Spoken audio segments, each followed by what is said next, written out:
ক্রমশ দর বাড়ছে বলিউড অভিনেতাদের। বলিউড অভিনেতারা যে পারিশ্রমিক চাচ্ছেন তাতে পরিস্থিতি এমনই যে সিনেমার বাজেটের একটি বড় অংশ চলে যাচ্ছে অভিনেতাদের পারিশ্রমিকে। সিনেমা প্রতি নির্মাণ খরচ ছাড়িয়ে যাচ্ছে মাত্রা। এর আগেও অভিনেতাদের, বিশেষ করে নায়কদের পারিশ্রমিক নিয়ে কথা বলেছেন অনেকেই। অভিনেত্রী করিনা কাপুর থেকে কঙ্গনা রানাওয়াত। অভিনেত্রীরা প্রশ্ন তুলেছেন নায়কের তুলনায় নায়িকার কম পারিশ্রমিক পাওয়া নিয়ে। সম্প্রতি মাত্রা ছাড়া পারিশ্রমিকের বিষয়ে মুখ খুলেছেন বলিউড অভিনেতা জন আব্রাহাম।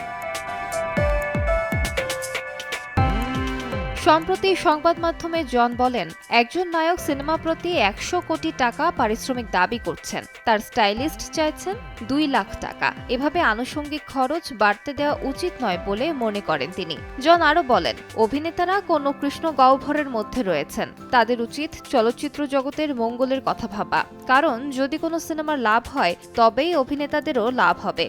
উচ্চ পারিশ্রমিক দাবি করা অভিনেতাদের উদ্দেশ্যে তিনি বলেন, আর কতদিন এই দুনিয়াকে শুষে খাবেন? আপনি কিন্তু এক হাতে তালি বাজাতে পারবেন না।